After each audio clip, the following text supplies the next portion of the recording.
up? We got some Sunny V2. This is Nicest, Mrs. Meanest versus Nicest Celebrities. Let's get it. Who are the 5 nicest celebrities and who are the 5 meanest? I can tell you the meanest one. No. Was that Bill Nye? Who are the 5 nicest celebrities and who are the 5? Please don't tell me Bill Nye is a mean man. Please don't tell me Bill Nye is a mean man. Oh my God, come on, man.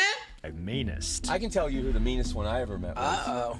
Her name is Ellen DeGeneres. But while all the evidence points to Ellen being awful, Adam Sandler is always highlighted as being incredibly kind. Take for example the time he was refused a table at IHOP after the server failed to realize it was Adam Sandler asking. Embarrassed, the server shared the CCTV to TikTok, Not realizing it's Adam Sandler and telling him it's a 30-minute wait and him of leaving, he's not going to wait 30 minutes for IHOP. Adam Sandler to meet with the waitress personally, while joking about the rejection by stating, "For the record, I only left the IHOP because the nice woman told me the all-you-can-eat deal didn't apply to the milkshakes," although fans were impressed for a slightly different reason. It's very humble of him to not assert that he's a celebrity and ask for special treatment. He acted just like a regular customer and didn't challenge anyone. I respect him for that. Very much do, actually.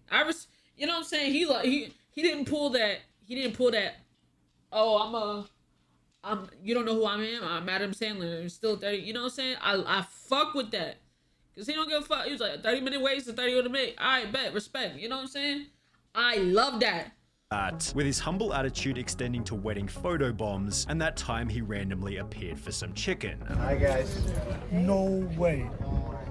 No way, you're joking. He filmed a good chunk of Mr. Deeds in my hometown, and he was simply the nicest man ever. He would come out to sign autographs after a full 14+ hour day of shooting. Didn't matter how long the line was, he made sure every single person got to say hello. He had time for photographs and chats with everyone in town, frequented all the local coffee shops and posed with employees. He seemed to really care and know how excited we all were to have a movie happening and always had a smile, although Adam's fans aren't the only people to talk very highly of him. You guys love each other. Is that fair to say? For sure. Absolutely. Yeah. I hear each of you individually talking about the other in such fond terminology. Yeah. After Pete Davidson worked with Adam Sandler on Saturday Night Live, Pete went on to state he's just such a cool, nice guy. I can't explain how wonderful of a person he is. Just like caring and sweet and not full of crap, which is very rare to find. But while Adam Sandler's happy on-screen mood clearly extends to his personal life, Mike Myers from Austin Powers is apparently much different when the cameras aren't rolling. Twitter users expose Mike Myers as an absolute nightmare. Really? What? That was the last person I was expecting, man. Damn. To work with. The article referred to a tweet reading, "Mike Myers had me fired off the set of The Love Guru because I made eye contact with him and I was there as his bodyguard." The tweet. What? Because you made eye contact, huh? It had been posted by a person named Jay Brody, who then expanded on the incident in a podcast. You'll be basically guarding Mike Myers' trailer. They're like, here's the catch. Can't look at him. But I realized, like, I can't let just anyone into the trailer.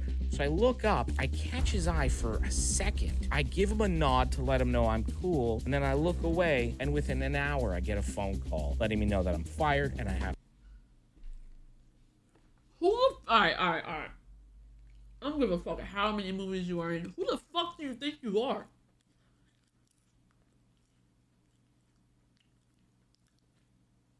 Some people are so high up on this fucking pedestal. I don't give a fuck how much money you think I can't make eye contact with you, nigga? Oh, hell no. That makes me want to unwatch all the fucking Austin Powers movies, nigga. To get off the set. Prompting others to give their own anecdotes about Mike Myers' terrible attitude. "I was an extra in Love Guru and remember being told we can't make eye contact with Mike. When I tell people, what the fuck, are you scared of eye contact, nigga? Like, what the fuck is your problem? Nobody can make eye contact? Who do you think you are? That makes, oh God, it makes no sense. This, they don't believe me. Thanks for confirming. People always wonder why there weren't more Austin Powers movies, but never realize how many stories there are like this about him. Basically, no one wants to work with the guy, with one of these other stories coming from the set of The Cat in the Hat, where Mike's co-star. He was in the fucking Cat in the Hat, and that was one of the greatest movies ever.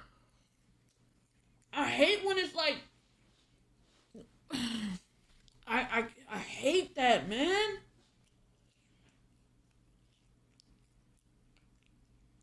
Star Amy Hill stated, his area was all covered with tenting because he didn't want anybody seeing him. It was so weird, it was just the worst, I was miserable. Hill also revealed how Diva Myers selfishly kept everyone waiting for hours, overruled the director, and even had someone standing by, just holding his personal chocolates in a dish. It was just a horrible, nightmarish experience, although people have only ever said the opposite about Steve Buscemi. Buscemi worked as a New York firefighter before quitting to pursue acting, although when the Twin Towers were destroyed on September 11, Buscemi walked into his old fire department to volunteer, working 12 hours a day for a week straight in the hopes of finding survivors. He called his old firehouse, then receiving no reply, headed to the site, where he found his former engine company. I asked if I could join them, he said, adding I could tell they were a little suspicious at first, but I worked with them that day. It was a privilege to be able to do it. It was great to connect with the firehouse I used to work with, and with some of the guys I worked alongside. Note, this was in 2001 after he was already extremely famous from movies such as Fargo, yet according to an independent article on his volunteering, very few photographs and no interviews exist because he declined them. He wasn't there for publicity. Wouldn't you think you were hallucinating if Steve Buscemi helped you out of the rubble? What a great humble guy, with a Reddit comment then offering a slightly more personal story. I used to serve him all the time and he never once was a diva. Always had a smile on his face, and I mean I don't even think he once had a complicated order. He always ordered the most simple thing on the menu and always tipped 20+%, not to mention Buscemi gets extra credit for being close friends with Adam Sandler. However, it seems it would make fucking sense.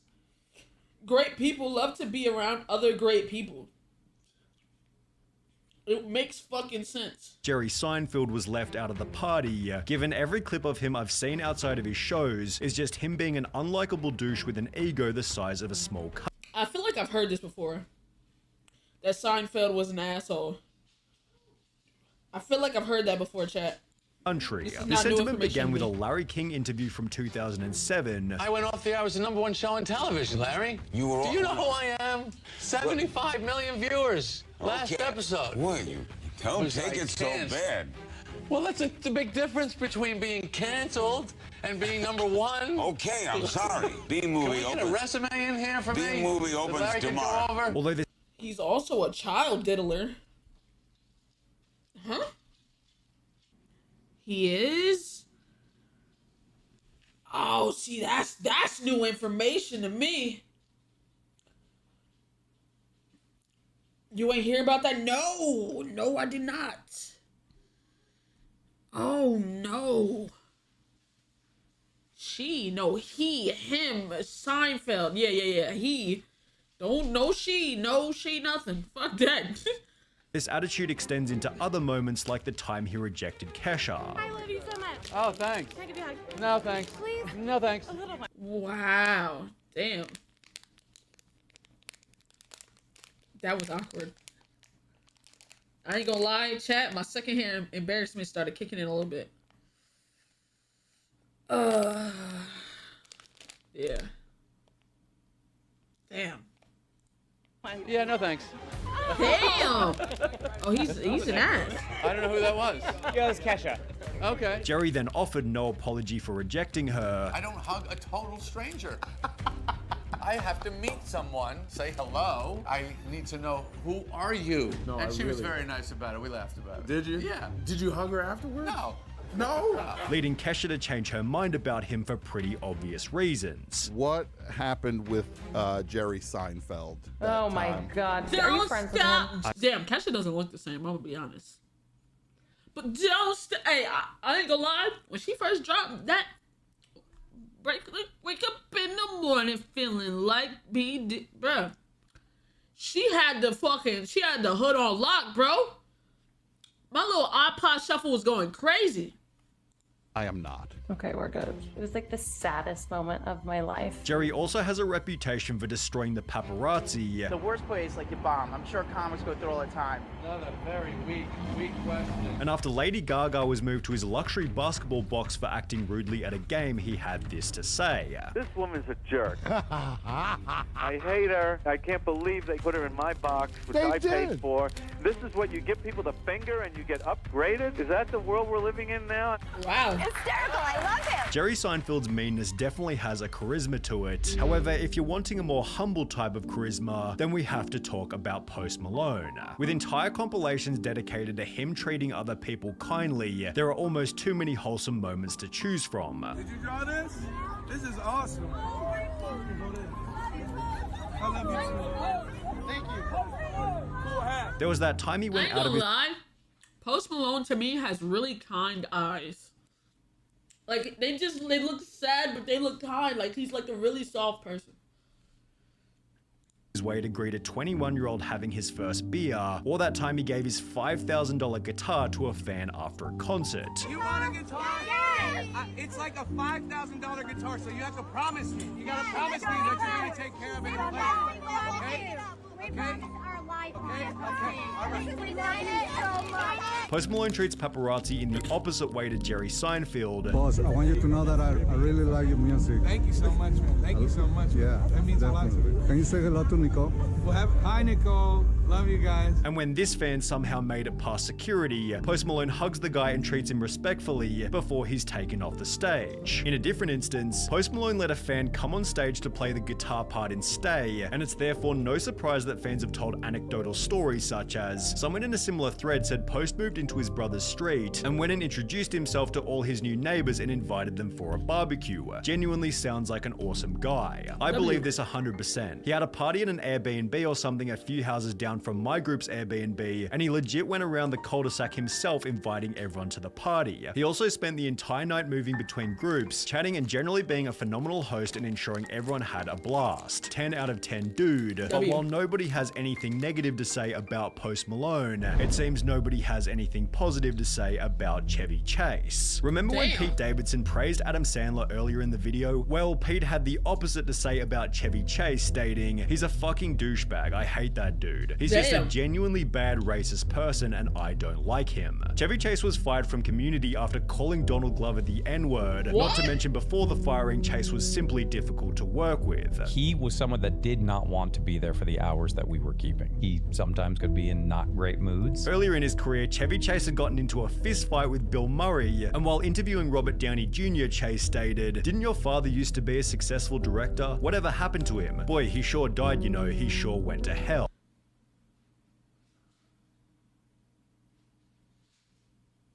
Oh no, I would have put hands on that nigga. I would have put hands on that nigga. What's your fucking problem? It's therefore no surprise that even Will Ferrell stated the worst host was Chevy Chase. Yet Chevy Chase foolishly claims that all criticism is just jealousy. Did you just say that writers writing anything negative is jealousy? Yeah, I did. What kind of jealousy? I'm funnier than them? Yeah, I guess maybe. I'm considered good looking? Yeah, there you have it. Narcissist, full of himself. I'm good looking? You look like a fucking old sack of potatoes. Please, please, please, please, please, please. This nigga looks like a fucking sack of potatoes. What kind of jealousy? I'm funnier than them? Yeah, I guess maybe. I'm considered good looking? Yeah. Did you hear that lie that just came out your mouth, sir? You are balding. You got a little turkey gobble under here. You got white hair growing out your ears. Look at yourself, please. Lock the fuck in. Yeah, there you have it. It seems Chevy Chase needs a lesson on humility, and who better to teach it than Shaquille O'Neal? I ain't gonna lie. Shaquille O'Neal is one of the most W motherfuckers ever, bro. This nigga wanted to get a degree in something. I can't remember what. And he was gonna go to the University of Phoenix, but he wanted to do it online or in person or something like that, and they didn't have enough people, so he got a bunch of people to get their degrees with him, and he paid for it just so he can get his degree. So there's people, there's like 8 or 9 people with their degree out here just because he wanted his degree. Humble yourself. It's all about humility. And that's why I am where I am now. I humbled myself. I don't look down on people because they're lesser. Back in 2011, Shaq had hit rock bottom. He'd retired from basketball, divorced from his wife, and had no idea where his life was going next. I was lost. 76,000 square foot house by yourself. No kids. Go to the gym. Nobody's playing in the gym. You go to their room. Nobody's there. It was during this period that Shaq's mum Lucille gave him some advice. And then the queen, Dr. Lucille O'Neal, said, hey man, I don't know you no more. You need to humble yourself. And when mama talks, a true man listens. After which Shaq began working on becoming a better person. He'd state, the day I killed the narcissist Shaq is the day my kids texted me, hey daddy, I miss you. Bro, when I got one of those texts, man, I actually cried then. I didn't know what to say. After I got that love from them, I said, you know what, I'm not gonna be the asshole Shaq no more. Cause I was an asshole and I lost everything. The day I released all that me, Shaq is the day the blessings opened up. As a result, Shaq's been trying to create a fairly unique legacy. Talk about legacies. I want mine to be one sentence. Shaq was a nice guy. Which has been aided by his random acts of kindness, purchasing bikes, shoes, and laptops for less fortunate children. It seems the only people Shaq won't give money to are his own kids. Because I believe in respectable nepotism. You get all A's this next semester, you can get whatever you want. So he gets all A's, and I was like, go to the dealership and pick one. Then I get a call from Tesla. I said, man, you better take your ass across the street to Honda. But while Shaq is an obvious choice as a nice celebrity, someone you might not expect to be rude is Bill Nye the Scientist. No! This is gonna hurt my heart. It's gonna hurt my heart. Science guy. I met Bill Nye as a kid and he was the biggest asshole I've ever met. It was a huge letdown after watching his show so often in class. My science teacher from 7th grade told us she had an explanation for why she tried to show us as few Bill Nye videos as possible. I believe she said she attended either a science workshop or an event for teachers where Bill Nye was there, and he was completely rude to her and dismissed her the whole time. Bill's dark side becomes pretty obvious when he debates other scientists. However, it seems he becomes the meanest when talking to his most popular demographic, kids. Bill Nye came to visit my university. I was sorely disappointed. Bill Nye relied on sexist jokes to relate to the crowd. He kept complimenting women's legs and saying weird stuff about how sexy women are. He was trying to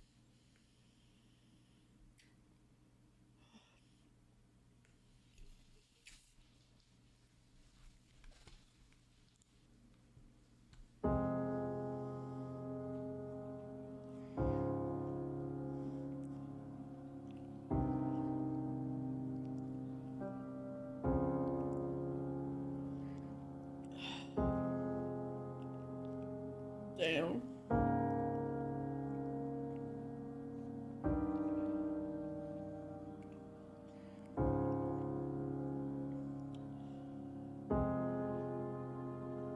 Damn.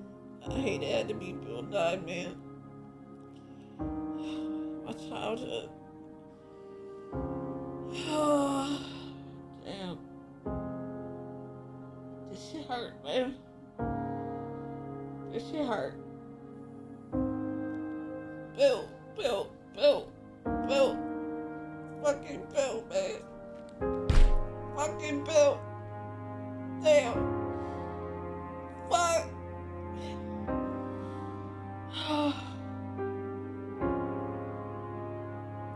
Damn.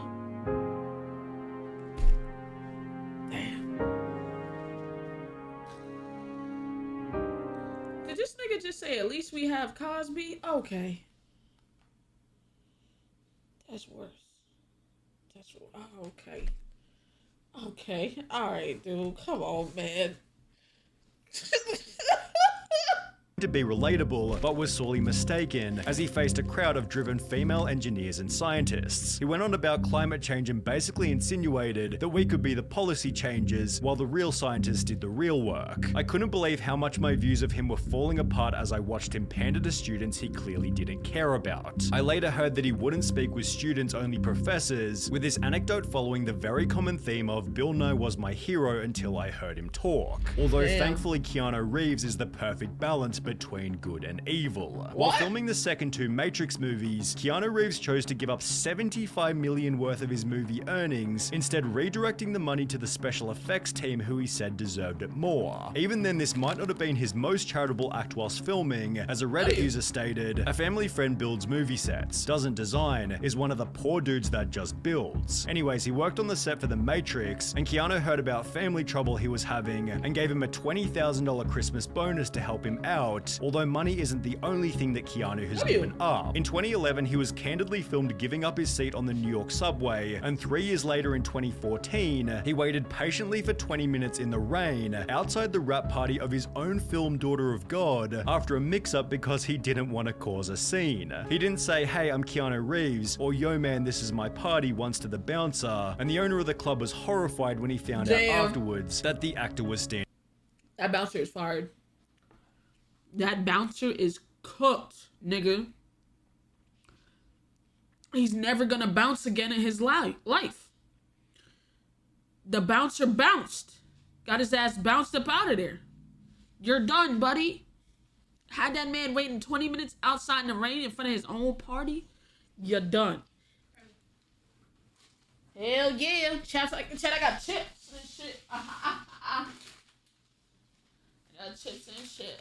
A bouncer is bounced out, you know?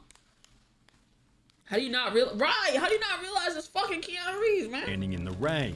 It's therefore no surprise that there's an extremely popular subreddit dedicated to Keanu Reeves being awesome, although if there's one person who could offset this kindness with meanness, it's definitely Ellen DeGeneres. Damn. Right now, we all need a little kindness. You know, like Ellen DeGeneres always talks about. She's also notoriously one of the meanest people alive. Respond to this with the most insane stories you've heard about Ellen being mean, and I'll match everyone with $2 to LA Food Bank. This was the tweet that started her downfall, as nobody could have expected how bad the responses would be. When I was 15, the Ellen Show was doing a contest of fans making a bust of her and sending it to her. I worked so hard on this and even wrote her a letter. Weeks later, she used it as a prop in a game and gave it away to a random person with $500 attached to the bottom. Working for her, I was instructed that I can't look her in the eye and never ever say hi to her first. But don't worry, she definitely won't be saying hi to you in the first place. She creates the most toxic environment for her staff. I worked at Real Food Daily, served her and Portia at brunch. She wrote a letter to the owner and complained about my chipped nail polish, not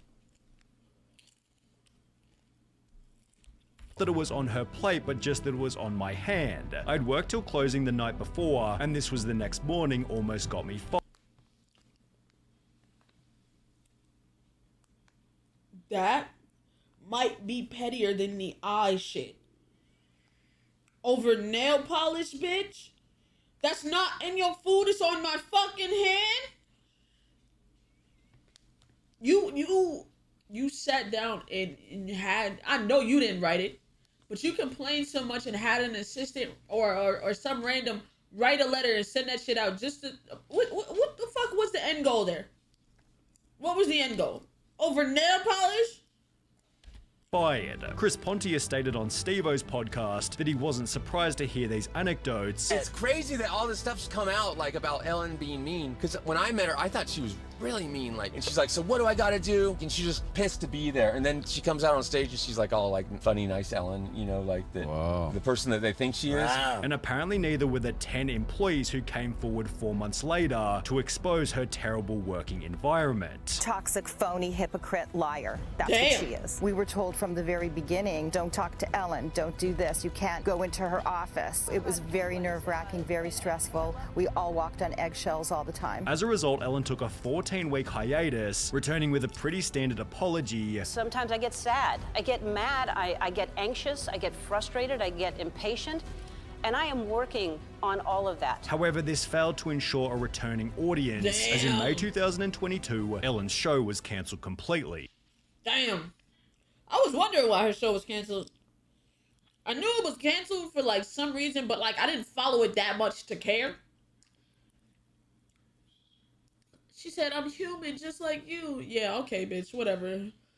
La la la, go spread that negativity somewhere else.